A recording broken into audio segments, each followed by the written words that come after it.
1 second, I need to take care of something.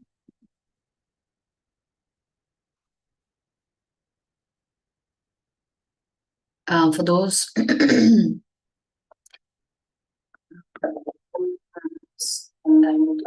something. Okay, so for those who are familiar with keeping Ekadasi fast, tomorrow is Ekadasi. And if you'd like to keep a fast, you can keep a fast. Okay. I've posted the YouTube link for those who want to. Yes.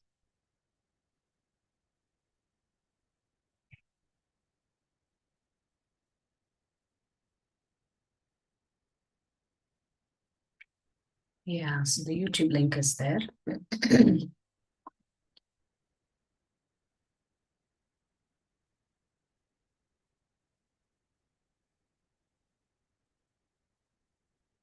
Okay, so we'll begin our session today. Welcome to all of you to the 4th chapter of the Bhagavad Gita today. Before we begin the 4th chapter, let's just look quickly at what we covered yesterday in the 3rd chapter. Hare Krishna Mataji. Om Ajnanatirandasya Jnananjanashalakaya Chakshurunmilitam Yena Tasmai Shri Gurave Namaha. Namo Om Vishnupadaya Krishna Preshthaya Bhutale Srimate Bhaktivedanta Swaminiti Namane Namaste Saraswati Devi Gauravani Pracharine Nirvishesha Shunyavadi Paschati Deshikarni. Jai Shri Krishna Chaitanya Prabhu Nityananda Shri Advaita Gadadhara Shri Vasadi Gauravakta Vrindam. Hare Krishna Krishna Krishna Hare Hare Hare Rama Rama Rama Hare Hare. Mukam karoti vachalam pangum langayate Yat kripatamaham vande Shri Gurum Dinatarinam Paramananda Madhavam Shri Chaitanya Ishwaram. So yesterday we were looking at Karma Yoga, and the chapter was about performing our duties and responsibilities. So does anybody remember what all we talked about yesterday? Hare Krishna Mataji. Krishna. So yesterday we discussed about 3 control like senses, mind and intellect. Very good. And 3 types of people like karmis, karmakandis and karma yogis. Very good. And one who obedient to Krishna is the real happiness. Very good. What's the difference between a karmi, a karmakandi, and a karma yogi? Well, karma is a person like he's working but not very spiritual person, only doing their own works. Karma kind is doing but for their own self. Karma yogi is doing for God, to satisfy God. To satisfy God. Very good. Okay. What else?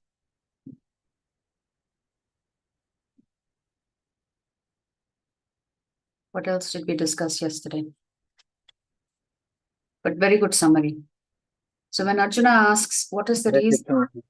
Hare Krishna. Mataji, by following Krishna's instructions, we cannot have any karmic reactions that we have yesterday. Very good. So if we follow Krishna's instructions, we will not experience any karmic reactions. Hare Krishna Mataji. Hare Krishna. We should offer Krishna prasadam first before having food. Then we have to take the prasadam. Yes. So that we'll find out our, we'll realize all the karmas and sins we have done by day by day. So if we offer food to the Lord every day and accept it as prasadam, Krishna says there is no sin. That means if Arjuna fights because Krishna instructs him to, will Arjuna have any sinful reactions for fighting? No. No. No sinful reactions. Okay. What else? Do you remember the slide about the tortoise? What was that slide? We should control ourselves by Ah. our lust or any of our desires. Yes. Krishna says, when Arjuna asks, who is my enemy? Krishna says, lust is our Ourselves. enemy. Yeah, we ourselves are our enemy. And where is this enemy hiding? What are the three enemies? Hare Krishna Mataji. Hare Krishna. It is senses, mind, Senses, and the intelligence. mind, intelligence. Very good. How do you control the sense? Sense can be controlled by having prasad offered to the Lord. Excellent. And how can you control the mind? Mind by doing the japa every day, and It is also by called reading mantra. Huh? mantra japa, Mantra. and also by reading the Bhagavad Gita. How do you control the intellect? By reading the Bhagavad Gita, Yes.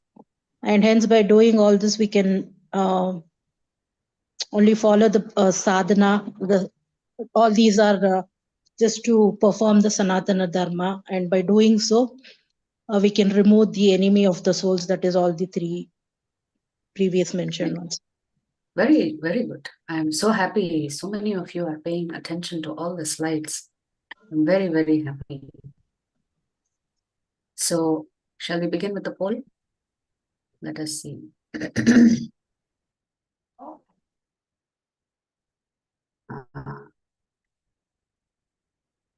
Okay.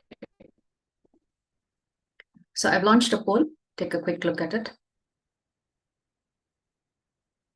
It's a very simple question.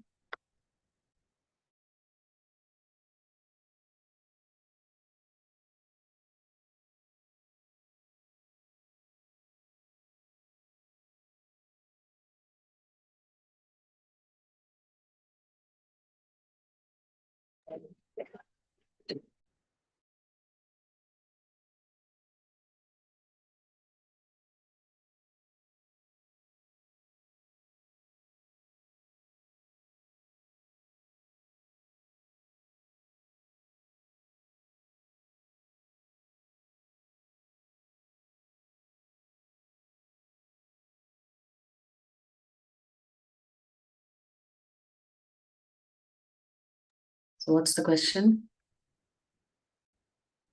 How old is the Gita? Okay. More than 5,000 years old, the majority is saying. So not everybody has answered the question yet. So very quickly, you can answer this question. How old do you think the Bhagavad Gita is? Is it 500 years old? Is it 5,000 years old? More than 5,000 years old? So right now it is, okay. So more than 60% of you are saying it is more than 5,000 years old. Okay. We'll find out today what is the age of the Bhagavad Gita and see how good we are at understanding this. So here is the 4th chapter. Today it's an important chapter for us because actually let me do something quickly here.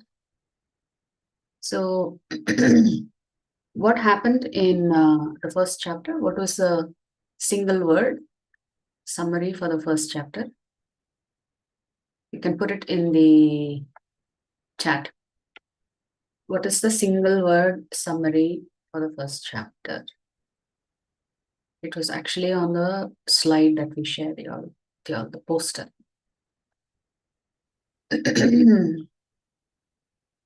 Okay, I'm ending the poll. So 70% of you are saying that it is more than 5,000 years old. Lamentation, that's correct. Arjuna Vishada Yoga, very good. That's the Sanskrit title to the shloka, to the chapter. What is the summary for the second chapter? Identity. Okay, excellent. So because Krishna has to tell Arjuna what is his real identity. So which is our permanent ID card? Is it the body or the soul?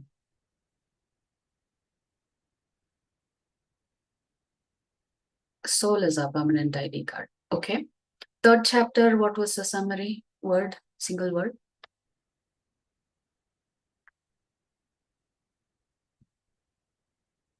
Karma, yes. And here karma means duties and responsibilities. Now today we're going to discover that the word karma has many meanings. One such meaning is duties and responsibilities, or rather prescribed duties and responsibilities. Today we are going into the chapter that's called Karma Sannyasa, Jnana Karma Sannyasa Yoga. How can you use knowledge of the scriptures to perform your duties better? Because after all, Krishna said, if you do your Atma Jnana properly, then you'll be happy. Then we asked, okay, if the soul does Atma Jnana, then why does the soul experience suffering? That is because the soul gets misdirected. When it occupies a body, the body starts having all these kinds of desires. And we discovered that the enemy is actually our mind, intelligence, and false ego. So this particular chapter title, Prabhupada gives it the title of transcendental knowledge. Okay. And this chapter is divided into 4 sections. The first section is from Shlokas 1 to 15, which is called Eternal Education. And then we have the consequences of action. Then we have the qualification to receive wisdom.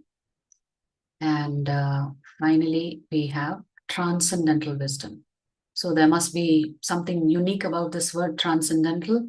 Transcendental means that which is not material. So when we say material, the opposite of material we could say is spiritual. Material means everything that is based on this body, based on this planet, based on this universe.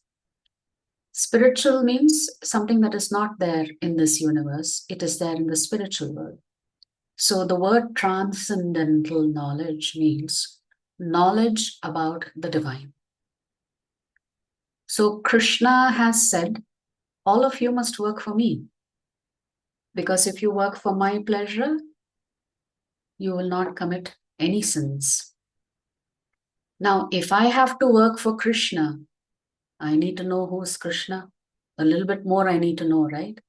So if somebody is offering you a job, you want to do a little bit of a job interview and find out, do you really want to work for that person? What kind of a boss will this person be? So that is what we're going to get into today. So we were discussing that in the first section, we're going to discover when was the Gita actually spoken. And Krishna also answers the question, why does he come? Why does Krishna appear on this bhumi? What is his purpose for appearing? Okay, so that he has appeared and we know about his appearance. We read that he spoke the Bhagavad Gita. We read that there are pastimes about him in Srimad Bhagavatam. So are there any benefits for us knowing who Krishna is and what he does, what his leelas are, and what his instructions are? What is the benefit of knowing about Krishna? And then finally, Krishna is going to come back to the topic of eternal dharma. So let's get into how the 4th chapter actually starts. So Krishna says, Shri Bhagavan Vacha Imam Vivasvate Yogam Proktavan Aham Avyayam Vivasman Manave Praha Manur Ikshvakabe Bravit. The personality of Godhead Lord Sri Krishna said, I instructed this imperishable knowledge or the science of yoga to the sun god Vivaswan. And Vivaswan in turn instructs this knowledge to Manu, the father of mankind. And then Manu in turn instructed it to Ikshvaku. So Krishna is telling us the history of the Bhagavad Gita. He is saying, this particular knowledge, hey Arjuna, that I'm speaking to you. So many of us ask this question, why did Krishna speak this to Arjuna? Why didn't he speak this to Yudhishthira? Why only Arjuna? Well, now you're going to find out Krishna has already spoken this many times before. Arjuna is not the first person to hear the Bhagavad Gita. So here Krishna is saying he spoke this knowledge to who? The sun god. What is the name of the personality that is occupying the position of the sun god? Vivaswan. So Vivaswan then instructs it to Vaivasvata Manu, the father of mankind, or Swayambhuva Manu. And then Manu in turn instructs it to Ikshvaku. Ikshvaku is the lineage in which Lord Ram takes birth. So that means certainly the Bhagavad Gita is more than 5,000 years old. Actually, the Bhagavad Gita was spoken for the first time when Lord Brahma was born. That means Krishna has spoken this knowledge many millions and trillions of years ago because it was spoken to Lord Brahma. Here in this particular verse, Krishna is talking about Vivaswan, Manu, and Ikshvaku. But Bhagavad Gita is much older than that. So we cannot understand how Krishna has spoken this knowledge so many millions of years ago. So Krishna will say in this chapter that many times this knowledge is lost. So every time this knowledge is lost, then I myself have to come to re-establish this knowledge. And by re-establishing this knowledge, I also re-establish dharma. So if you read this particular commentary by Srila Prabhupada for this particular verse, based on what Krishna is saying, Prabhupada writes that this Bhagavad Gita, when the Lord says he spoke it to Vivaswan, it was spoken more than 120 million years ago. So we cannot even comprehend 120 million years ago. We're not able to figure out what that really means. So this is much older than the sun god himself. That is how old this knowledge is, because it goes all the way back to the time of Lord Brahma. At that time, Arjuna asks Krishna, how could you have spoken it to Lord, the sun god? Because you and I are the same age. So how is it possible that you spoke to the sun god? Because the sun god seems to be eternal. At that time, Krishna tells Arjuna, never was there a time when I did not exist, nor you, nor all these kings, and nor will we cease to be. So Krishna is telling Arjuna, all of us have always existed and we will continue to exist. Then Krishna tells Arjuna, you have forgotten your previous births, but I have not forgotten. Krishna says, I know all of the activities that I have performed in all of my appearances, but none of the Jivatmas remember all of their previous births. But I remember not only my appearances, but I also remember what the Jivatmas have done, who they were in their previous births.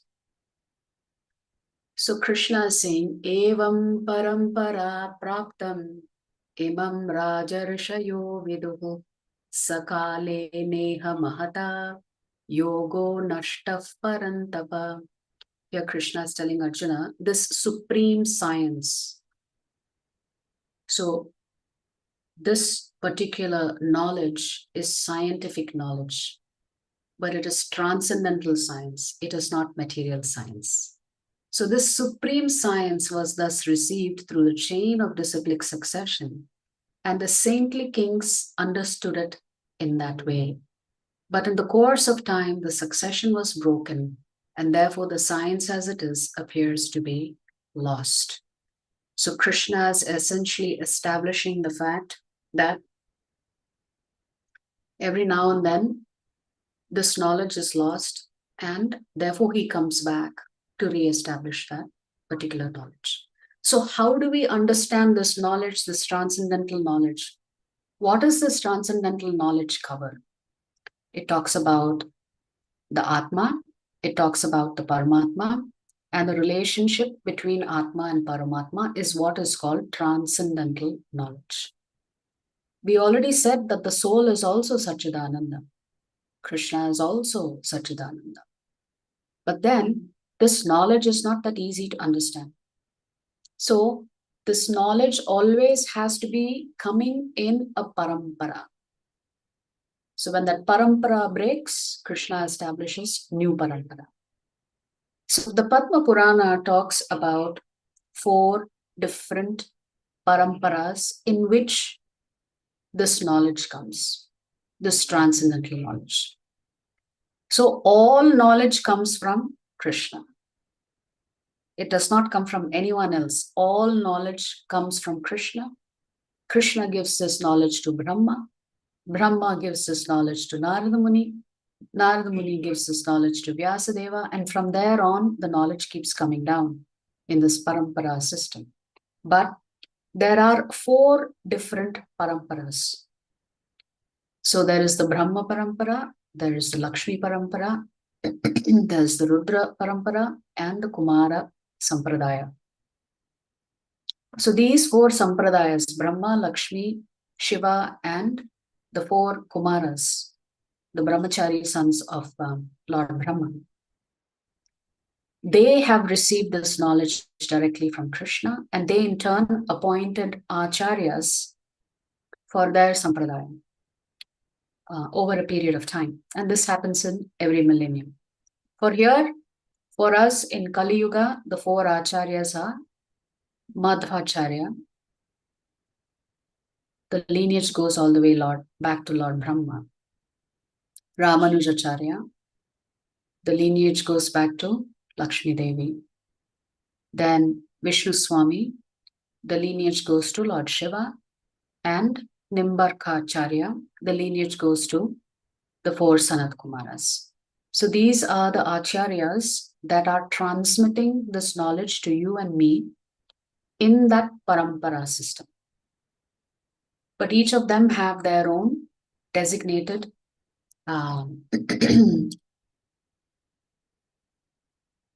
heads or devatas, right? So this is the particular shloka that is there in the Padma Purana that says that these are the 4 sampradayas.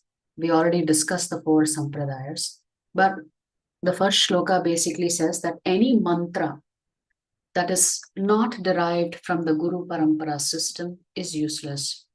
Therefore, in Kali Yuga, 4 transcendental personalities will appear to establish the sampradaya. The Lakshmi sampradaya, the Brahma sampradaya, the Rudra sampradaya, and the Sanaka Rishi sampradaya will be the founding acharyas of the 4 Vaishnava sampradayas. Their teachings will spread from the Purushottama Kshetra, Jagannath Puri in Orissa. So this particular statement is there in the Padma Purana. And the fact that the statement was there in the Padma Purana is referenced by other authors hundreds and 200s and 300s years ago. Yeah. So in the next shloka, where Shri Baladev Vidyabhushan writes that Lakshmi Devi chose Ramanujacharya to represent her disciplic succession. In the same way, Lord Brahma chose Madhvacharya. In the same way, Lord Shiva chooses Vishnu Swami. And the 4 Kumaras chose Nimbarka. So this particular statement is there in a book called the Prameya Ratnavali, written by one of our Gaudiya Madhva Sampradaya Acharyas by the name of Sri Baladeva Vidyabhushan. So therefore we know that whatever knowledge that we acquire or we learn has to come in a bona fide parampara system. Also, any mantra that you receive should come in these 4 sampradayas, should come from a bona fide guru. Otherwise, the mantra that you chant is considered to be of no use. So one day, a man was walking and he felt really tired. So when he was tired, he found a huge banyan tree and he thought, okay, let me rest under this banyan tree. And he stretches himself out under the banyan tree. And, it takes him a while. He's looking at the tree and the huge tree and the leaves and the fruits, and he notices something. He thinks, what kind of God is this? Such a huge banyan tree, such a small fruit. Now, what kind of designer is the Supreme Lord? Why will he construct a big tree and give it small fruits? Big tree means big fruits. No, small plants means small fruits. Like that, he was thinking. Suddenly, one fruit falls from the tree and hits him on the head. There happened to be another man sleeping beside him. He woke up and he said, why are you speaking such nonsense? Had that fruit been really big, it would have killed you because you were resting under the tree. Don't challenge the Lord. And so this man says, but think about it. Have you ever looked at the pumpkin? Pumpkin grows on a very, very delicate plant, and it's such a huge fruit, it sits on the floor, it sits on the earth. So we cannot comprehend why Lord designs certain things in certain ways. But ultimately, all of the design is actually meant to protect us. So imagine if the Lord had placed really big fruits on the banyan tree, and if we wanted to rest under the banyan tree when we are traveling, and we are weary travelers, had that fruit fallen down on our head, we would have been finished. So in this way, the lesson that we can learn from this is that it is easy for us to distrust or not have faith in the Lord. But at the end of the day, we have to come to the conclusion that we really don't have all the answers in life. Why the Lord does what he does, we can keep speculating for many, many years, but it doesn't serve us much of a purpose because ultimately the Lord's design is unfathomable. We cannot understand. So where does ISKCON fall in this sampradaya? You can see it listed here. Actually, Srila Prabhupada outlines this sampradaya in the Bhagavad Gita book. So our sampradaya is linked to Lord Brahma. And Madhvacharya is the Acharya coming in the sampradaya. So our founder Acharya, Jagadguru Srila Prabhupada, is the 32nd Acharya, the major Acharya in this parampara. So you can see that knowledge has been handed down from Krishna to Brahma to Narada to Vyasadeva to Madhvacharya, then to Padmanabha, Narahari, Madhava, Akshobhya, Jayatirtha. Like this it goes on until it reaches our founder Acharya, Jagadguru Srila Prabhupada. So this is a bona fide parampara. A bona fide parampara should be able to trace its lineage back to Krishna. Because all transcendental knowledge comes from Krishna himself. So the question may arise, why does Krishna come? If he's so powerful, can he not just use his mystical powers to fix things on various universes, on various planets? Why does he have to personally come? He came personally to kill Hiranyakashipu. So in response to any question we may have, Krishna is answering that question. Paratranaya sadhunam vinashaya cha dushkritam dharma samsthapanarthaya sambhavami yuge yuge. Krishna says, I come for 3 reasons. The first reason is, I come to protect my devotees, which is to deliver the pious. So Narasimha's priority was to protect Prahlad. The second reason Krishna gives is, I come to annihilate the miscreants, which means I come to destroy the demoniac people. First reason is, I come to protect my devotees. Second reason is, I come to destroy the demons. And the third reason is, as well as to re-establish the principles of religion. I myself appear millennium after millennium. Krishna is saying, I appear personally. Whenever my devotees are in trouble, whenever my great devotees, pure devotees are in trouble, I will come personally because I love them so much. Secondary reason is I come here to destroy the demons. And the third reason is I come to re-establish dharma.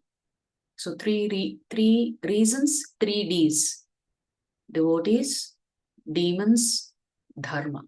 In that order. What is Krishna's priority? Dharma or his devotees? Based on what Krishna is saying in the shloka. What has Krishna prioritized? Dharma, demons, or his devotees? Who is Krishna most concerned about? That's right. It's devotees. He's concerned about the well-being of his devotees. So there is a nice story in this regard.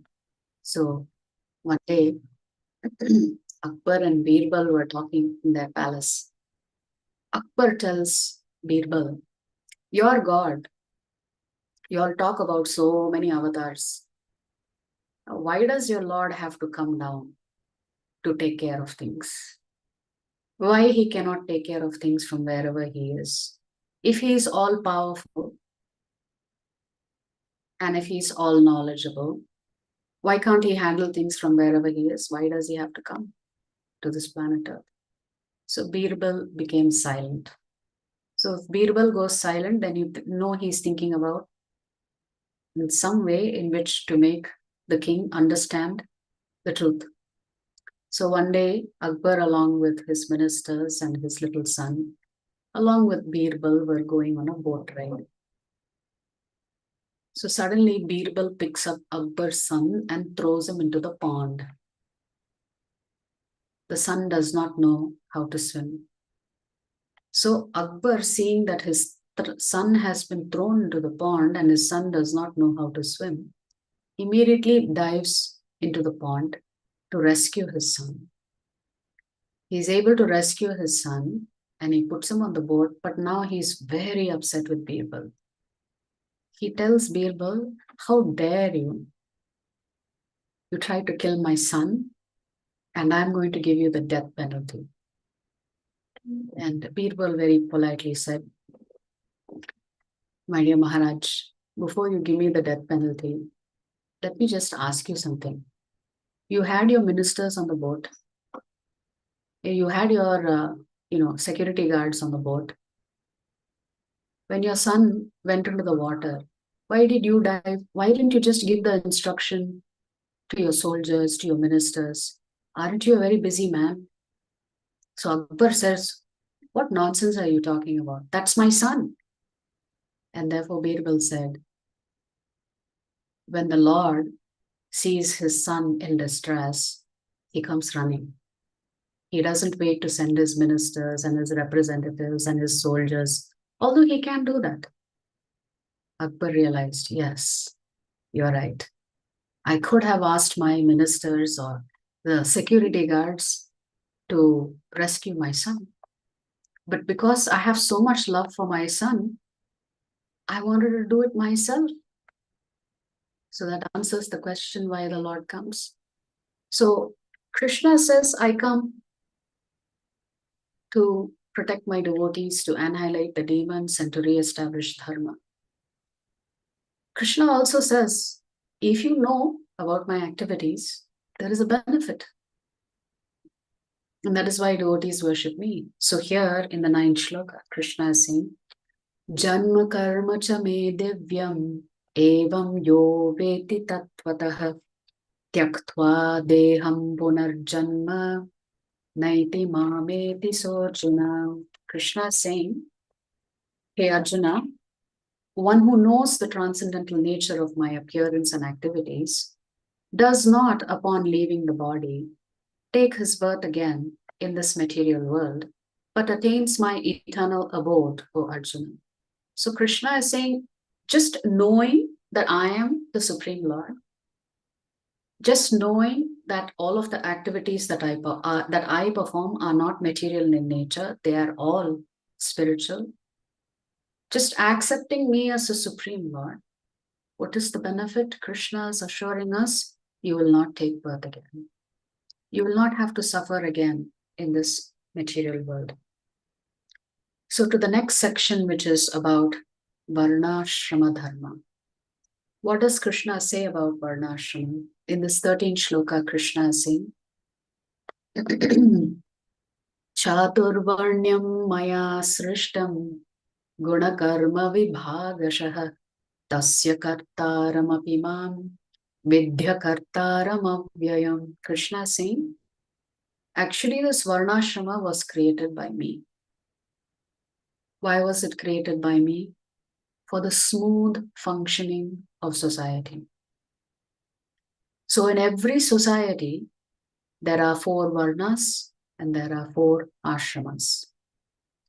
So you could say the Brahmin class is the intellectual class.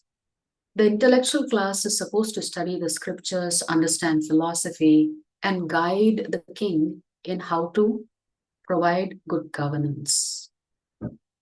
So the Kshatriyas are actually one of the terms that Krishna uses in the previous verse that we saw is Raja Rishi. Even the kings were well versed in Shastra with the help of the Brahmana community, so that when they were ruling over their kingdom, they were doing it as per the Lord's desire. The Vaishyas, just like the kings are supposed to take care of citizens, human beings, the Vaishyas are supposed to take care of the animals. Therefore, they rear cows, they engage themselves in farming, and they are meant to protect the cows and all the animals. And then the laborer class is supposed to be there to help all the other 3 sections of society, to serve them in whatever way they can. So this philosophical class, the intellectual class, the administrative class, the mercantile class, and the laborer class exists in all societies. Even today, it exists.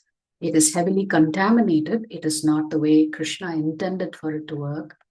But still, Krishna is saying, according to the 3 modes of material nature and the work associated with them, the 4 divisions of human society are created by me. So Krishna is saying, I created the Varnas. And although I am the creator of the system, you should know that I am yet the non-doer. So, guna karma vibhagashaha. So you cannot be a Brahmana or a Kshatriya or a Vaishya or a Shudra by birth. Krishna doesn't use the word Janma karma vibhagashaha. He says Guna karma vibhagashaha. How do you know if you're a Brahmana or a Kshatriya or a Vaishya or a Shudra? By the gunas that you exhibit. Are you under the influence of Sattvagun, Rajagun or Tamogun? That will decide which Varna you are part of. So, unfortunately, some people who were in the ruling class, certainly in India, misunderstood what it means to be a Brahmin class and prevented and took unnecessary measures against other classes in society. So now we're going to come to the section where we're going to talk about the consequences of actions. So in the 3rd chapter, Krishna has talked about our prescribed duties and responsibilities, and that if we don't perform our prescribed duties and responsibilities, we will be caught up in a lot of sin. Krishna doesn't care for your jati. Krishna only cares about the sincerity of your work and the sincerity of your devotion to him. That is all Krishna cares about. He doesn't care you're Brahmana, Kshatriya. He doesn't look at that at all. However, when it comes to Swadharma, then that becomes important. But that's not the top priority for Krishna. The top priority for Krishna is always going to be Sanatana Dharma or Nitya Dharma. So this is a particular section that it's a little difficult to understand, but we'll try and do our best. So what do you see on the screen? A laptop or a computer. Usually every system comes with hardware, software, and then it has some applications with which we can perform our work. Now, I don't need to know much about the hardware. I don't need to know much about the software or the applications or the development and the manufacturing of a particular system in order to use it very nicely. If I know it, that's great. If I don't know it, I can still use the laptop. I don't need to know. I don't need to be a hardware engineer. I don't need to be a software engineer. I don't need to be an app developer to be able to effectively use the laptop. Similarly, Krishna is saying, if I had to learn everything about the laptop or the computer before I can actually use it, it'll never happen. Therefore, Krishna says three things that are very difficult for us to understand. So he is doing his best to tell us what is all these three things. So in the 17th shloka, Krishna is saying, Karmano hyapi bodhavyam cha vikarmanah akarmanascha bodhavyam gahana karmano gatihi. Krishna is talking about karma here. Now, what is karma here, we'll understand. So Krishna is saying the intricacies of action are very hard to understand. Therefore, one should know properly what action is, what forbidden action is, and what inaction is. So Krishna has used three terms in the shloka: karma, vikarma, and akarma. So we need to understand these three terms in the way in which Krishna is explaining it to us. If we can understand these three terms, then you can lead a very happy life. So one small solution Krishna is giving you is right here. So let's look at the table. What is karma? Krishna is defining karma as those who follow the scriptures and do not violate the scriptures. What happens when they follow the scriptures? They accumulate punya, pious deeds. They're doing the right thing, so Krishna wants to reward them for doing the right thing. So they collect a lot of punya points, you could say.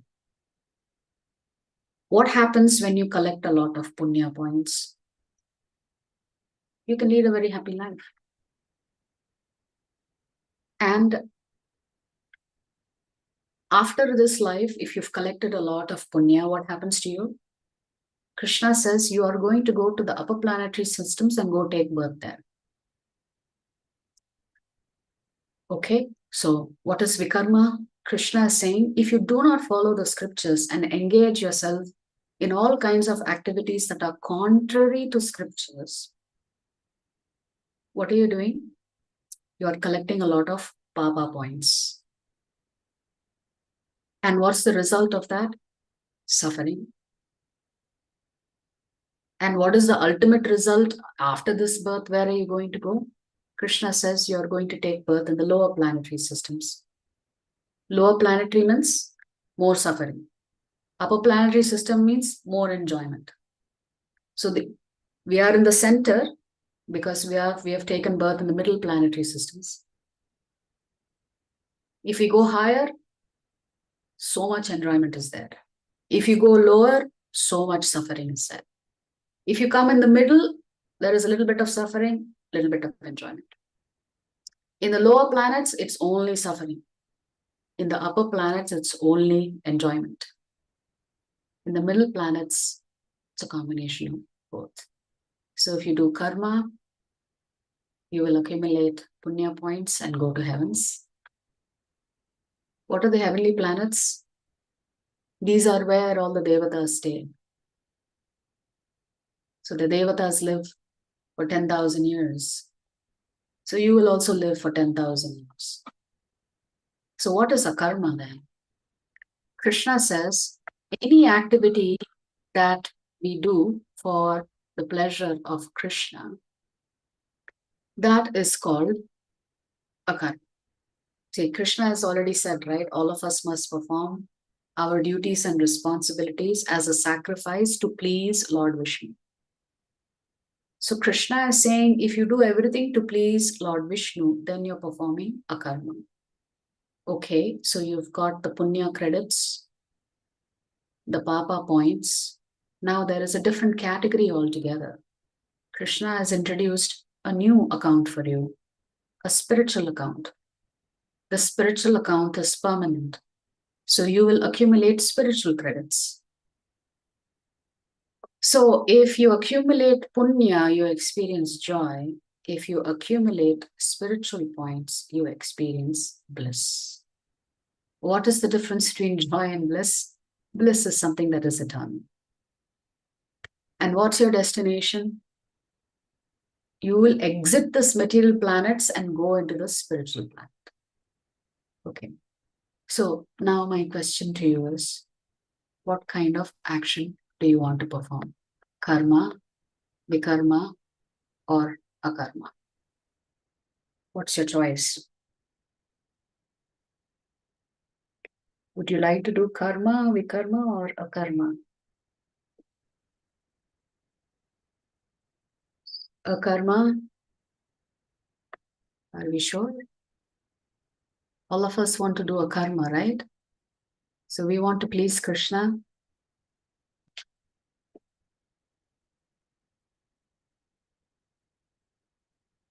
Okay, many of you are saying a karma.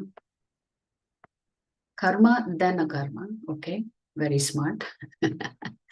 Because you do have to do your duties on the bodily platform. Okay, all right. So the majority have got your answer right. It is a karma. So now I'm going to tell you what is the problem with karma. Let's come back to the table. So let us say you accumulate so many punya points. You will go to the upper planetary systems. At some point, those punya points, you are going to exhaust it. When you exhaust those punya points, you have to come back and take birth again in the middle planetary systems. Similarly, when you exhaust your papa points, again, you will come back and take birth in the middle planetary systems. And therefore, this cycle will keep going on. So if we want to elongate this cycle, we can do that. Correct? But Krishna doesn't want that for you. Therefore, he says, whatever activities you perform, you do it for my pleasure, because if you do a karma, there are no reactions for you. So what is the lesson for us here? We have to conduct our life and rearrange our life in such a way that everything that we are doing is actually for the pleasure of Krishna. If we do everything for the pleasure of Krishna, then accumulating spiritual points is far better than accumulating punya points. Because punya points will go to zero one day. And when those punya points go to zero, you have to come back and take birth. Whereas your spiritual points never become zero. They can only increase. It can never decrease. So in effect, your spiritual points are unlimited. So now the question you should ask is, how can I do a karma? Because Krishna has given you a solution now. So those will be covered in the future chapters. So Krishna concludes this chapter with the third section, and then one more section is coming up. We talked about parampara, right? Krishna said, all of this knowledge comes in the parampara system. I am the originator of the parampara. Because from Krishna it has come to Brahma, to Lakshmi Devi, to Lord Shiva, and to the Sanat Kumaras. So Krishna is saying, you can't expect me to be there all the time to give you this knowledge. That's why I'm sending so many acharyas your way. So who can really understand who is Krishna, who are you, and what's the relationship between the Atma and the Paramatma? For that also Krishna is giving an instruction. Here Krishna says in the 34th shloka, Tad vidhe pranipatena pariprashnena sevaya upadekshanti te jnanam jnaninas tattvadarshinaha. Krishna is saying, he's giving 3 instructions to us. Just try to learn the truth by approaching a spiritual master. That is the Jnaninas Tattvadarshinaha, a Tattvadarshi who has seen the truth. You approach such a Tattvadarshi. Inquire from him submissively and render service unto him. So, first instruction, just like Arjuna said, my dear Krishna, I don't know the answer to my complex situation. I surrender to you. So Krishna is saying, similarly, you should surrender to Guru. That's the first step. You should go to Guru and say, I don't know anything. You please help me. Tell me how I can lead a perfect life. Such a perfect life that I keep Krishna happy and I keep you happy. Second instruction, inquire from him submissively. So just like Arjuna said, I don't know anything. Arjuna didn't say, I know everything. But somewhere along the way, I may be confused. Arjuna said, I know nothing. I am a fool in front of you. So Prabhupada says in Srimad Bhagavatam, in the commentary he writes in one of the shlokas, where Narada Muni comes to talk to his disciple Vyasadeva, because Vyasadeva was unhappy after writing all the Vedic scriptures. In the purport to one of those shlokas, Prabhupada writes, a spiritual master, a disciple should be like fool number 1 in front of Guru. No spiritual master wants an over-intelligent disciple because that will be a disaster for the disciple. So in front of Guru, you should always be humble. I do not know anything. You please teach me. You please guide me. You please instruct me. So that is the mood we should have in front of acharyas, great gurus. Second thing, you have to get your questions clarified, your doubts clarified. How do you do that? Krishna is telling you what is the verb Krishna is using submissively. So if you have questions, ask the questions in the right spirit, not in a challenging spirit. No spiritual master will accept it if you challenge them. Because challenging means no humility. No humility means you can't learn. So inquire from him submissively. And the third instruction Krishna is giving is render service unto him.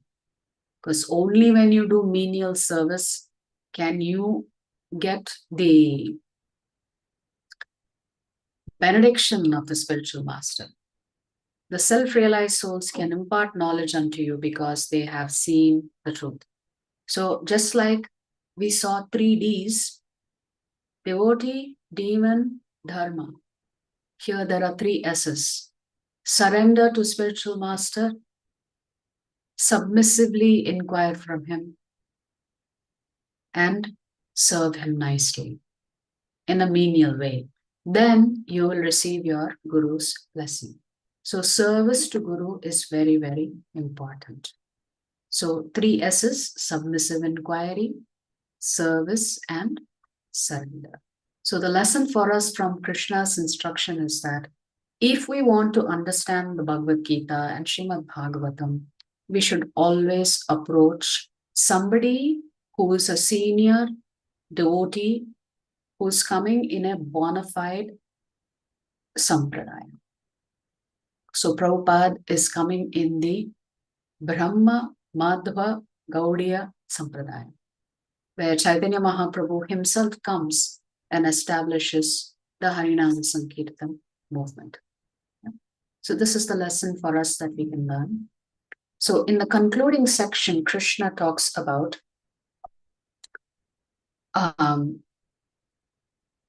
Many of us may think, is there a possibility at all for me to go back to Krishna? Because I must have sinned in so many lives. Is there a chance for me? So Krishna answers your question in case you have that doubt in your mind. So Krishna says, Apiched asi papebhyah sarvebhyah papakrittamah sarvam jnana plavainaiva vrijinam santarishyasi. Even if you are considered to be the most sinful of all sinners, when you are situated in the boat of transcendental knowledge, you will be able to cross over the ocean of miseries. Krishna is saying, if you seek protection in Guru, Sadhu, and Shastra, you can be the most sinful person. But because you have now approached transcendental knowledge, and you're trying to learn it from a Guru, and follow Guru's and Acharya's instruction, Krishna says, you need not worry. Your journey into the spiritual world is guaranteed. It is assured. So again, Krishna is giving us a solution. Approach a spiritual master. It doesn't matter how sinful you are. That is not Krishna's concern. Krishna is not looking to see, oh, what a great papi you are. No, Krishna is saying, have you taken the first step towards me? If you've taken the first step towards me, it is my duty and desire to help you. So now that we know that anything that we learn should be done so in the Guru Parampara system, let's look at a couple of other instructions from other Shastras. So we all know who this is. This is Bhishma Dev lying on a bed of arrows, nearing the end of his life. After the war, Yudhishthira is actually quite confused and perplexed. He too goes to Krishna and says, I've done a terrible thing. Because of me, so many people died. I'm not able to get over the sorrow of having been the cause of so much death. So first, Gita was spoken to Arjuna because Arjuna was talking like this. After the war has happened, after the killing has happened, Yudhishthira is experiencing the same feelings of remorse that Arjuna experienced even before the battle began. Krishna tries to assure Yudhishthira that he has not done anything wrong. But Yudhishthira is not willing to listen. So Krishna thinks, okay, Yudhishthira, you want answers to your questions about whether what you did was right or wrong. I will tell you what. You can approach my pure devotee, Bhishma Dev. He is the best when it comes to knowledge of the scriptures. And since you are Dharma Purusha yourself, why don't you pose your questions to Bhishma Dev and he will answer whatever doubts that you have. And therefore, Krishna says, approach my pure devotee, because if I am telling you, you've not done anything wrong, there's nothing for you to worry about. Don't despair about all of this death. You're not listening to me. So I'm going to send you to my pure devotee, Bhishma Dev. So following Krishna's instructions, Yudhishthira asks Bhishma Dev an important set of questions. What is the right way to rule this planet? And what kind of rule should I establish so that all the citizens are happy and satisfied in this kingdom? They should not have any worries. All of them should have a perfectly peaceful, anxiety-free life. So these are the questions that Yudhishthira actually poses to Bhishma. And we will find the answers in the Vishnu Sahasra now. So Yudhishthira asks, Kim ekam daivatam loke, kim vapyekam parayanam, stuvantah kam archanta, prapnuyur manava subham. So Krishna is asking, what is the best thing for the human beings to do? The human beings can do so many different things. But if you have to find one thing, one instruction that you will give the citizens, what would be that instruction? Then he asks, Ko dharma sarva dharmanam bhavatah paramo matah kim japan muchyate jantur janma samsara bandhanat. Then Yudhishthir Maharaj is asking Bhishmadev,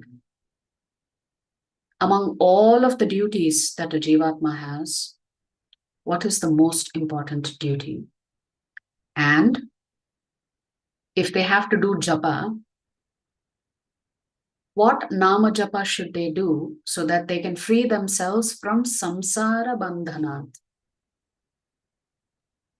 So to answer these questions, Bhishmadev says, Jagat Prabhum Deva Devam Anantam Purushottamam Stuvan Nama Sahasrena Purusha Sadatottitaha.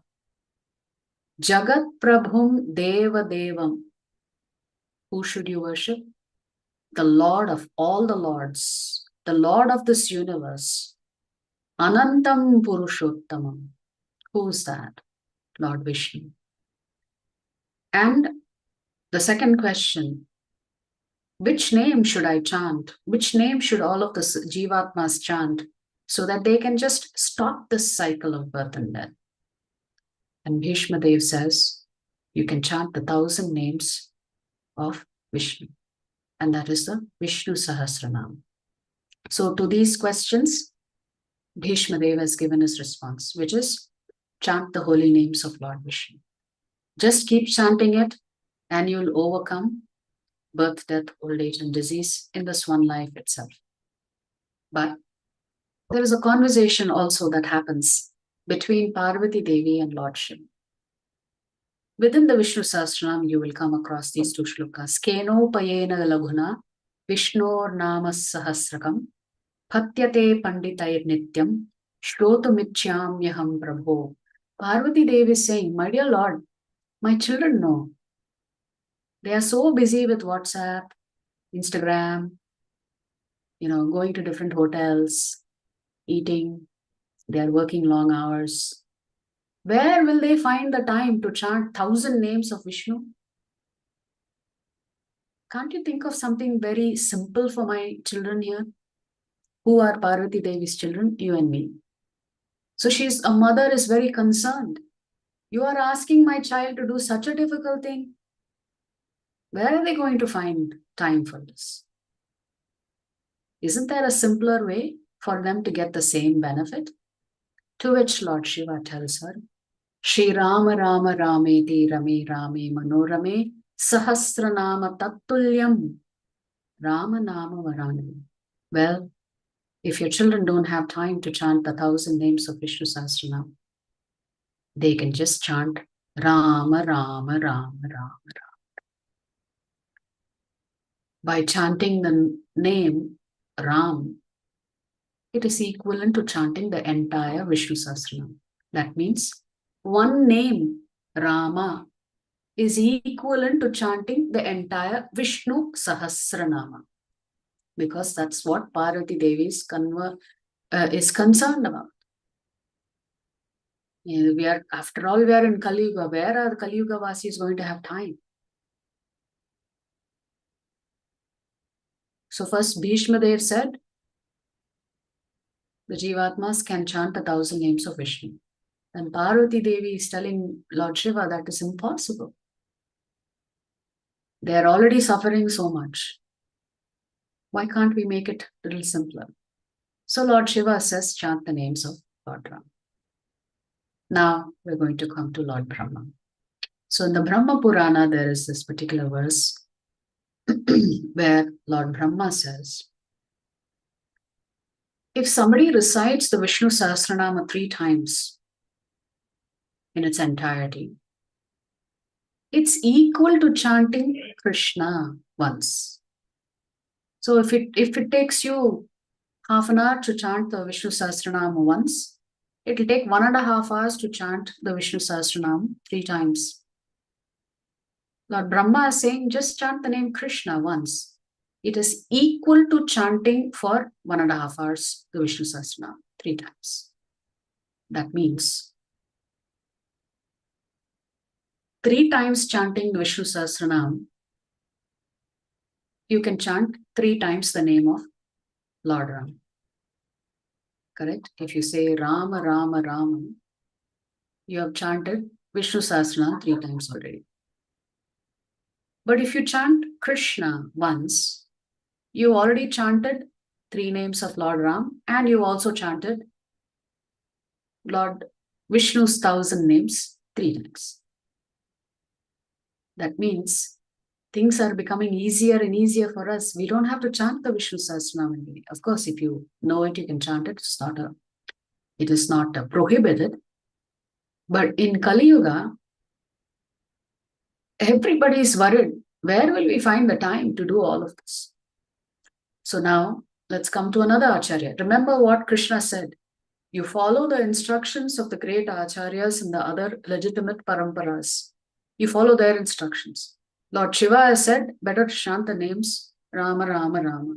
Lord Brahma has said, better to chant Krishna. Bhishma Deva has said, better to chant Vishnu Sahasranam. What does our Adi Shankaracharya say? Bhaja Govindam, Govindam Bhaja Mudhamate. He's saying, oh, you fools, don't waste your time in anything else. Just chant the names of Govinda. If you do that, then Punarapi Jananam, Punarapi Maranam, Punarapi Janani Jhatare Shayam. You don't have to occupy another womb. Simply chant the names of Lord Hari. And he also says, Geyam Gita Nama Sahasram Dhyeyam Sripati Rupamajashram. So regularly, Shankaracharya is saying we should read the Bhagavad Gita. We should meditate on the Lord in our heart. We should chant his 1,000 names, which is the Vishnu Sahasranam. And then we should also distribute all of our wealth and charity to the poor and needy. So all of these are instructions from great acharyas. So since we are in Kali Yuga, there is a Upanishad called the Kali Santarana Upanishad, where it says Hare Krishna, Krishna Krishna, Hare Hare, Hare Rama, Rama Rama, Hare Hare. Iti Shodashakam Nam Kali Kalmashanashanam Nataf Parataropayah Sarva Vedeshu Drishyate. These 16 names are the only way to defeat the ill effects of Kali Yuga. There is no other way to cross the ocean of birth and death than to chant these holy names. This is the final verdict of all the Vedas.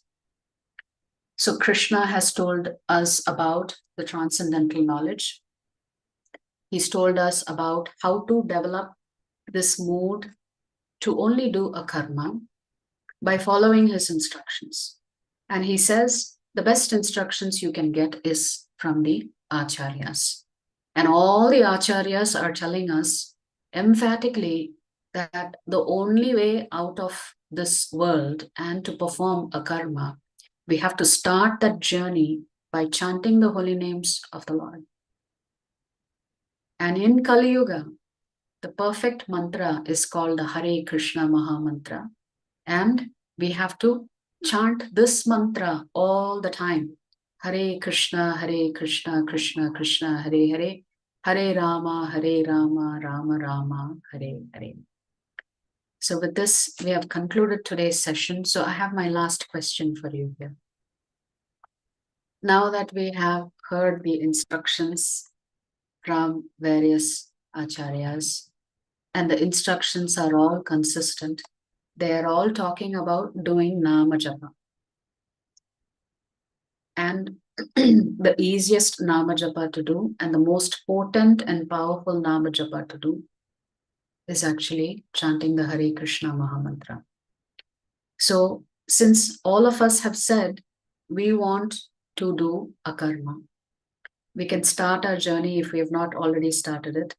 So we'd like to teach you how to chant tomorrow. However, we'd like for you to come 10 minutes early to the class so we can all chant at least one round so that we can get rid of multiple lifetimes of sins in those 10 minutes. And every day, we can take a commitment until we finish the 18 chapters to come early and chant along with Srila Prabhupada, 1 round or 2 rounds. So we will open the link early tomorrow. Tomorrow we will be doing chapter 5. And chapter 5 is a beautiful chapter, so don't miss it. But I'd like all of you to let me know how many of you plan to come for chanting tomorrow and begin your journey of doing a karma. So you can just post in the chat that you're planning to come.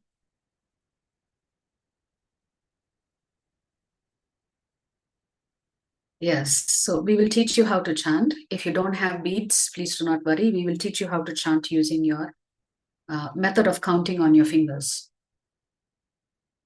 Okay, there is a way you can use your fingers to count 108. So we will teach you how to do that.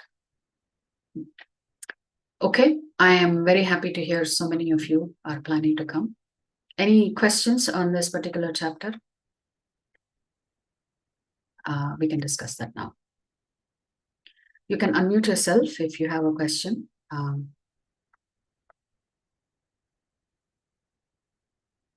Do subscribe to our channel because you can find all the class recordings there. When you're doing your quiz, you can always listen to the class again before you take the quiz. As we said, you can attempt the quiz as many times as you want. Yes, so do not worry about the quiz. Okay, any questions?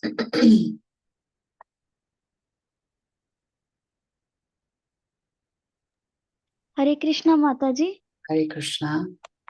So my question is, you said the person doing a karma get bliss. So a person doing a karma all his lifetime will go to Krishna or get another birth? Well, if you're doing only a karma in this lifetime, you will go back to Krishna. A person doing karma, where will he go? He will go to the heavenly planets. If he's not done any devotional service, and if he's accumulated a lot of points, pious points, then he will go to the heavenly planets and enjoy himself there. So we need to do a karma from birth. We can't like start in middle of the birth. No. Krishna is saying you can do a karma from any point in time, but it's better to start early.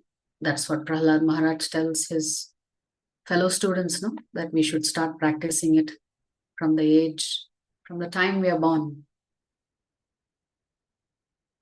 So we can start from wherever we are. Hare Krishna. Hare Bol, Hare Krishna. So if you do a karma, Krishna is saying he will wipe out your sins, right?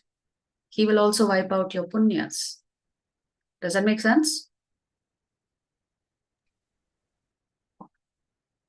So he's not only going to wipe out your sins to 0, he will also wipe out your punya to 0, so you don't have to go to the heavenly planets.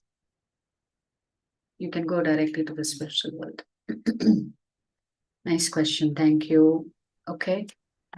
Sangeeta, do you have a question?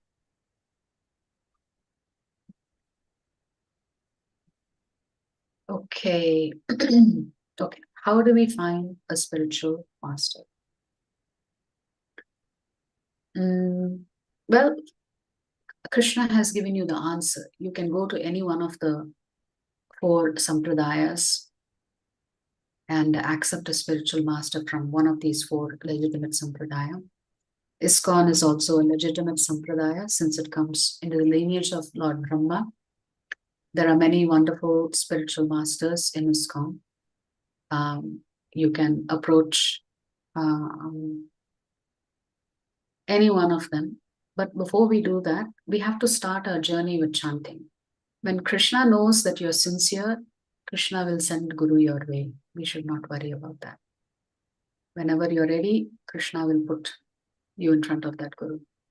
But first, we have to learn to follow the instructions of Guru, which are already given which is we're going to teach you tomorrow how to chant. You're anyway doing a wonderful thing. You're attending these Bhagavad Gita classes. So Krishna is paying attention. He's saying yes.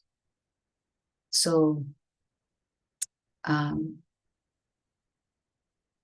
Harini is looking for a guru, but she's attending Gita classes. I have to help her. So Krishna will help you. So we need not worry about that. Okay, we want a karma to be explained again. How can we know our karma in this material world? What are the three modes of material nature? Is Sattvagun, Rajagun, and Tamagun. Krishna gave this knowledge to Brahma first, only later on to the sun god. Okay, to explain a karma again. Karma means you are doing all of your prescribed duties, right? So you may be a daughter, you may be a wife, you may be a mother. So Krishna is saying, do all of those duties of yours very nicely, but you do it for my pleasure. Don't think you're trying to please somebody else. You do it because it will please me. So a karma also means, we talked about it, right? We should chant, we should read the Bhagavad Gita, we should honor prasadam. So your journey for doing a karma starts when you're chanting, when you're taking prasadam every day, when you're serving Guru very nicely, or taking up any seva, spiritual services in the temple, when you're reading the Bhagavad Gita, hearing Harikatha, all of this is a karma. So when you purify yourself by doing this kind of a karma, then you can also go back to the spiritual world in this life itself. Okay. How can we know what is our karma? We cannot know. It is not possible for us to know. If I understood the question correctly, you please let me know if I didn't understand the question correctly. I think what you're asking is, how do I know how much karma I have left for which I have to keep taking birth? And what am I going to experience in this life? We do not know that. There is no book that's going to tell you how much. There is no formula for that. Only Krishna knows. So we need not worry about our past lives' karma, because it's over. You cannot do anything. You cannot go back in the past and fix what you've done. However, you can completely transform your life by simply chanting Hare Krishna, Krishna Krishna, Hare Hare, Hare Rama, Rama Rama, Hare Hare. By chanting this Mahamantra, whatever you have done in the past has already been wiped out. Right? So you can certainly begin your journey by chanting the Hare Krishna Mahamantra, and don't worry about, I don't know what all punishments I'm going to get because of what I've done in the past. We should not worry about that. Because Krishna doesn't want you to worry about it. Yes. Okay. Hare Krishna Mataji. Hare Krishna. I have a simple question, like I have doubt. Can we listen or chant Vishnu Sahasranama or Stotram, or in any Stotram, by the way, while wearing shoes during the early morning walks? There may be different rules for different mantras, do's and don'ts. I do not know what the restrictions are, if any, for Vishnu Sahasranam, but I can tell you there are no restrictions for the Hare Krishna Mahamantra. You can wear your shoes and you can do your japa. Of course, ideally, when we are sincere about japa, we will do it early in the morning as part of our sadhana. But you can chant the holy names of the Lord all the time. As a matter of fact, even when you are in the toilet, you can, and you're taking a bath or you're cleaning yourself, you can still be chanting the Hare Krishna Mahamantra. But there are certain mantras you cannot chant when you're in the bathroom. But you can chant. For example, Gayatri mantra should never be chanted in the bathroom. But the Hare Krishna Mahamantra has no such restrictions. You can chant it anytime, every time, when you're sleeping, when you're getting up out of bed, when you're going to sleep. There are no restrictions. Thank you so much, Mataji. Hari Bol, Hare Krishna. Hare Krishna. Okay, I hope it's clear. What's the difference between karma and akarma? Because I see that question again. Okay, there's an interesting question about other institutions like Art of Living, Isha Foundation, and what they teach. Is there any conflict with ISKCON? There's no conflict with ISKCON. It's just that their focus is very different. In ISKCON, our focus is very simple. We are simply repeating the instructions of the Lord as He has given us in the Bhagavad Gita. We are here to follow the instructions of Krishna. So you have to ask yourself, are they asking you to follow the instructions of Krishna from the Bhagavad Gita? If Krishna says, Yajnanam Japa Yajñosmi in the Bhagavad Gita, and Krishna says the highest form of yajna is to chant my names. Are they giving you the same instruction? If they are, then yes, you can follow them. If they are deviating from the Bhagavad Gita, then that is where there will be a difference from what ISKCON focuses on and maybe what other institutions focus on. Our message is very simple. Follow Krishna's instructions. But you can make a decision for yourself, Rajiv ji. After you have attended all the 18 sessions, then Krishna's instructions should be very crystal clear to all of us. What he wants us to do, what he doesn't want us to do, what he prefers us not to do. But still, Krishna will give you that freedom of choice. Yeah. I hope that answers your question. Different institutions will focus on different things like Hatha Yoga or Kriya Yoga or Dhyana Yoga. Krishna says that's not for people to follow in Kali Yuga.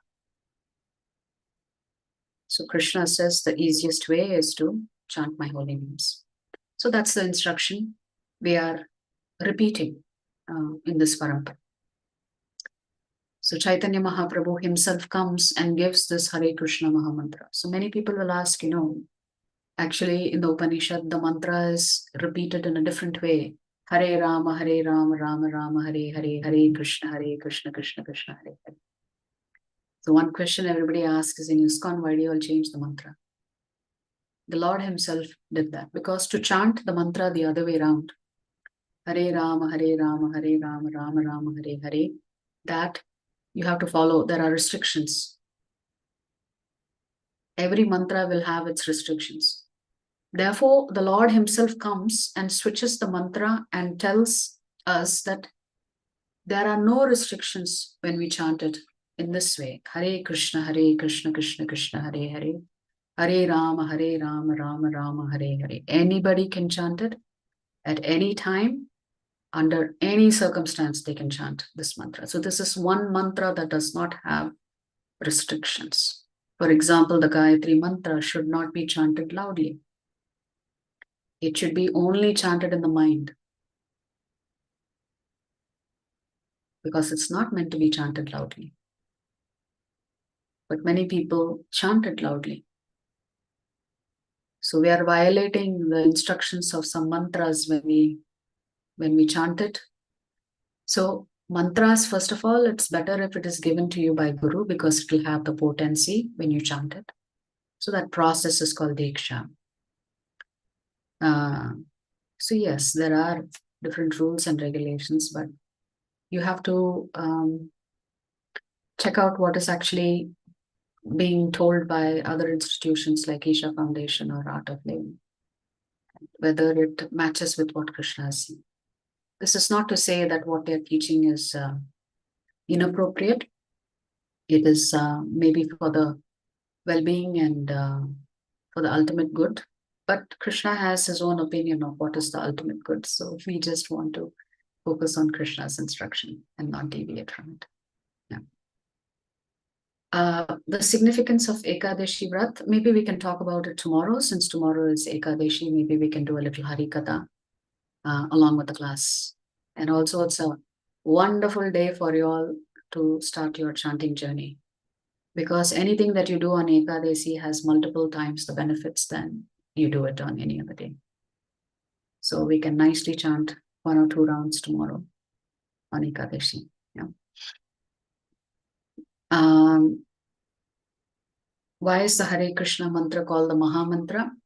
It is called the Mahamantra because just by chanting this mantra, you can eliminate the process of birth and death. It is the seed mantra for all mantras. Therefore, it is called the Mahamantra. Okay. All right. All right. Any other questions? Raji, Yes. on what basis the names of the acharyas are added into Guru Parampara list? Which names are you talking about? The Krishna, the Brahma, and at last we have Gurudev Srila Prabhupada, right? Mm. On what basis they will be added into the list? Oh, okay. So you're saying whose name goes where? Because definitely there Yeah. could not have been only 32 acharyas, right? Only the Yes, prominent Mataji. There are acharyas. many acharyas. Yes, yes. So as long as they have come in the disciplic succession, so whoever is the next acharya, their name will go on that list. So it's the acharyas, other pure devotees themselves who decide this, no? So the ordinary people will not decide this. The great acharyas themselves will decide that this is the next acharya who's representing this parampara very nicely and following the footsteps of the parampara. And you understand the meaning of the word fidelity? They are faithful to the instructions of the sampradaya. They don't modify the principal teachings of the sampradaya. Okay. Yes, Mataji. And Mataji, can we say that Parvati Devi is as similar as Maya Devi? Parvati Devi is Maya Devi, yes. Then why did in Vishnu Sahasranam she asked that the easiest way to chant Vishnu Sahasranam? Because she's worried Should be about you. opposite way, right? In the sense? Like she keeps in her Maya and away from the Lord.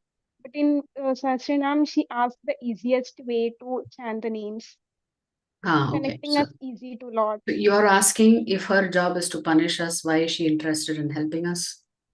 Is that your question? Exactly. Yeah? Yeah. Why is she Yeah. trying to help us if her duty is to punish us? Because a Yes, mother is Mataji. always compassionate. No? Sometimes the mother has to be strict, but sometimes the mother is overflowing with love. So it's her genuine Yes. concern of a mother. She sees her children suffering. She does not want to inflict this suffering on her children, but then she follows the instructions of the Supreme Lord. So punishment means punishment. Yes, we have to accept it. So mother is always kind and compassionate. Yes. Thank you, Mataji. Hare Krishna. Yeah. So she's always trying to help us. If we are eager, she will help us. We will experience her very differently. Okay. Very nice questions. Any other questions? Hare Krishna Hare Krishna, Mataji. Mataji. Yes. Mataji, where to find that quiz link, Mataji? I couldn't find any quiz link or something. Well, if you're in the group, you will find it. I'm in group, but I couldn't see that message. You couldn't see the message? It was posted today. Just check. Okay. Yeah. Okay, Mataji, I will check. And then one more thing, I have missed 2 days classes. So will I get certificate or not, Mataji? You don't worry, we'll give you certificate. Okay, thank you so much, Mataji. And Yes, please attend the quiz. Yes, Mataji. But can I answer questions after 2 to 3 days, Mataji? yes.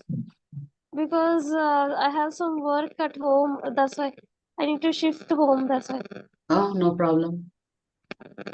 Okay, Mataji. Thank you, Mataji. Hare Krishna. Hare Krishna. Hare Krishna Mataji. Hare Krishna. What the time we have to chant Vishnu Sahasranama, ma'am? What time we have to chant the Vishnu Sahasranam? Like, is there particular time we have to listen it like 3 times you told to do, no? No. I was just telling you what the Shastras say as a comparison. Okay. That is. So it is better to chant the Hare Krishna Mahamantra because chanting the Vishnu Sahasranam will take time. That same Vishnu Sahasranam, if you just chant Krishna once, you've already chanted the Vishnu Sahasranam. So how long does it take you to say Krishna? Less than a second? How long did it take you to recite the whole Vishnu Sahasranam? Maybe 25 minutes? Yeah. 25 minutes. So for 25 minutes chanting Vishnu Sahasranam and 25 minutes of chanting the Hare Krishna Mahamantra, which is better? Hare Krishna. Yeah.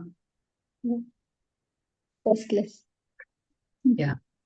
So we want to do what is most beneficial for us, correct? Yeah. It is not that it is wrong to chant Vishnu Sahasranam. You can chant Vishnu Sahasranam. It is not that it is wrong. It is also very effective. But in Kali Yuga, what is the mantra we are supposed to chant? The Hare Krishna mantra. So you chant Vishnu Sahasranam if you want and chant also the Hare Krishna Mahamantra. If you're going to chant Vishnu Sahasranam for 25 minutes, 30 minutes, then you chant Hare Krishna Mahamantra also for 25, 30 minutes. Okay. You get the benefit of chanting the Hare Krishna mantra. Yes. So you'll join us tomorrow before class? Yeah. Yes. Is that a yes or no? Yes, ma'am. Yes. Hello. Yes, Mataji. Okay, good. Tomorrow I will show you how to count on the fingers. Okay. 108 on the fingers. I will show you how to count that. So I hope you will be able to come tomorrow. Yes, Mataji. Yeah. If you don't need the beads, we will make the beads available to you at the end of the 18-day session if you don't have beads. But for tomorrow and up to the 18th chapter, you can just use your fingers of both your hands to do the counting, to keep track. Because we have to keep track of the count initially. Can we drink tea and coffee every day? I mean, if you want to drink it, you can drink it. But at some point, as you're chanting, you will give it up. Because you can do better chanting without tea and coffee than with tea and coffee. But many of us used to drink tea and coffee, but after some years of chanting, we've stopped drinking tea and coffee. So I'm sure one day you will give it up too. But not to worry about giving it up first. First, we should chant. Then one day you will find the strength to give it up on your own. So we need not worry about tea, coffee, and any other foods you may be taking. The focus should be on chanting. Because we want to get rid of our past sinful reactions, right? So that is why we are chanting. At least initially, that is why we are chanting, because we want to purify ourselves of our past karmic reactions. So come tomorrow at maybe 8:10, and we will be able to chant a couple of rounds. Yeah. So tomorrow is Ekadasi. For those of you who are fasting, don't forget it is Ekadasi. Keep your fast, and then you can break your fast on Sunday. We can talk about Ekadasi also tomorrow. Hari Bol, Hare Krishna. Yes, the video is there on YouTube. You can watch the video again. Put your comments and questions there. Please subscribe to the channel. That also helps us get this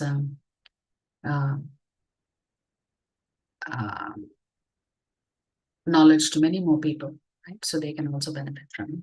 Okay. All right, thank you. We will stop here. Vancha kalpalubhya kripa sindhubhyevacha patitanam pavanebhyo vaishnavebhyo namo namaha. Anantakoti Vaishnava Vrinda ki jai, Jagadguru Srila Prabhupada ki jai. Srila Gurudev ki jai, Shri Shri Gauranathai ki jai. Hari Bol, Hare Krishna. Hare Krishna Mataji. Hare Thank you, Mataji. Hari Bol, Hare Krishna. Hare Krishna. Hare Krishna. Hare Krishna. Thank you. Hare Krishna, Mataji. Hare Krishna. Hare Krishna Mataji. Hare Krishna. Thank you, Prabhu. Hare Krishna Mataji. Hare Krishna. Please join us Dandavad tomorrow. Pranam Mataji. Dandavat Pranam. Join us tomorrow for Ekadasi chanting. Hari Bol. Yes, Mataji.